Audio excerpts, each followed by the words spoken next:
Toy Story 4, To Infinity and Beyond, or There's a Snake in My Boot.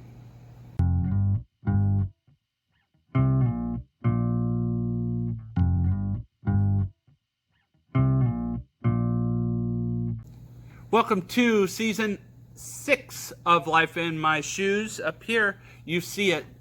As you may recall from last season, the special announcement is that I have shifted this channel to be a review-centric channel. So each and every week I will post up a video which is a review of some product that I have consumed, whether it is something I have purchased, rented, viewed, read, bought, whatever. If I ever have any sponsor, something that they have provided, and I can review that. But for the most part, it will be things that I have access to review, including a couple pair of shoes, clothes, subscription services, DVDs, sets, movies, books, trade paperbacks, audiobooks, etc. All of those things are in the queue for this upcoming season. But for this season, I wanted to kick it off with a review. Spoiler alerts for the review, Toy Story 4. And I know that this is a little bit dated. This has been out for probably about a month now. We did go see it the weekend following July 4th, so real close to opening. It may have opened that Friday before, which would have, I think, the 5th. I think we saw it on the 6th. So this has been a little forthcoming. So let me give you some feedback and reviews. First off, just say, it was a thumbs up movie. It was a good movie, although I do have criticisms about story, etc. I will go into those along the way. But I will say, overall, again, a thumbs up. The animation from Toy Story 1 to Toy Story 4 has definitely matured. It is much better. It has grown. The story is a natural progression from Toy Story 3. So no complaints about that. But I do have some major complaints about overall the movie. Number one, again, to reiterate, spoiler alerts. Number one, we've spent 3 movies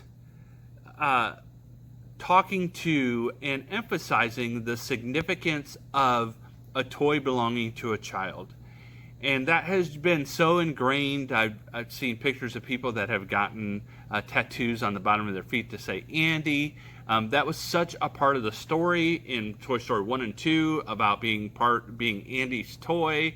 And in 3, being handed off to Molly. It was so important. So in this movie, when the storyline glamorized not belonging to a child and what a fantastic life a toy could lead, not belonging to a child, it seemed really out of place.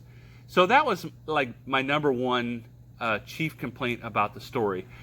Number 2, we've spent 3 movies really creating and establishing the character of Buzz Lightyear. And really, I felt like over the course of the first 3 movies, Buzz has gone from kind of this naive toy, and even in the third with his setting going to the Spanish version, it kind of went back there. But I think what has happened is along the way is that Buzz had grown into kind of a mature leader or co-leader with the toys.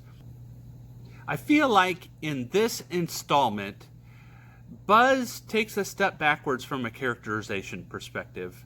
And again, spoiler alert, he uses his voice function button on his chest as almost like his conscience. And it feels really, to me, it felt really out of character with all the development that had happened with the character to kind of take this step backwards in his development, and almost seemed unnatural and made him a little more naive and simple-minded than I think that they have developed the character to be over the last 3 episodes.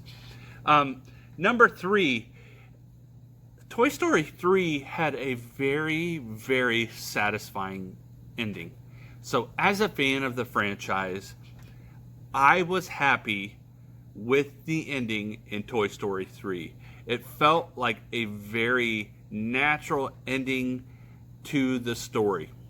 So, it was very disappointing that in Toy Story 4 we are given a new ending that is highly unsatisfactory. Spoiler alerts. I was talking with a friend recently, and I can't confirm this, but he said that he had either seen an interview or read an article about an interview with Tom Hanks, where Tom Hanks said that that he actually wept after he did his parts for Woody because he knew that he would no longer be doing that character again.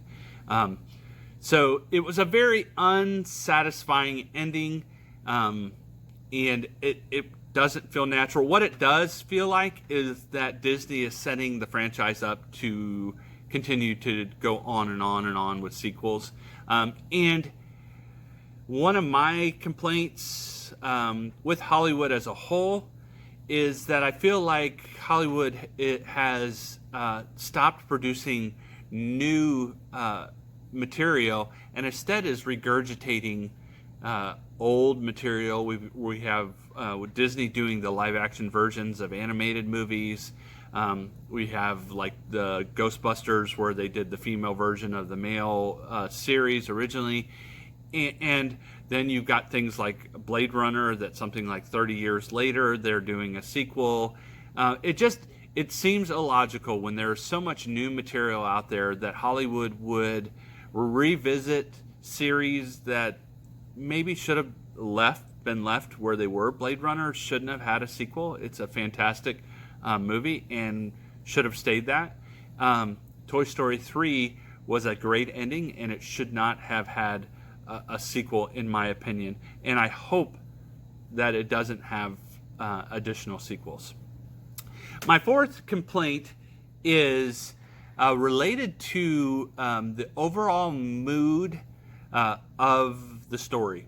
So I feel that what happened is in the first three movies, if you will kind of go back and notice, the coloration of the movie is bright colors. You got your yellows and your reds and your blues, a lot of bright color, a lot of daytime scenes. Not that there aren't nighttime scenes, but a lot of daytime, a lot of color. The characters are more colorful. This movie overall loses that coloration. It goes to a lot of the earth tones, a lot of dark browns and grays and blacks, and not the vivid colors that are attributed with, I would say, attributed with emotions, the happiness that's associated. And obviously it fit the story, because I don't feel that the story was a happy story by any means compared to Toy Story 3. So the coloration fit the story, it fit kind of the premise, but it didn't, in my opinion, fit the franchise. So there you go. There are my cons against Toy Story 4. Again, I would give it a thumbs up. It is better than some of the other junk that Hollywood puts out. It is a good, clean entertainment. It's got funny parts. It's got its sad parts. For my son, Jojo Does Things, you can check out his channel. He is very nostalgic about Toy Story. In the family, he was the one to kind of defend it, whereas the rest of us kind of had our cons, and he was talking about the pros. I think they could do no wrong in his eyes. But again, a thumbs up movie, just not to the caliber of Toy Story 1, 2, or 3, in my opinion. Let me know in the comments below what you thought. Did you see Toy Story 4? What are your thoughts? What are your opinions regarding the points that I brought up? Did you feel the same that I did on those? Let me know in the comments below, and hang around next week. We'll have another review from Life in My Shoes, reviews and such.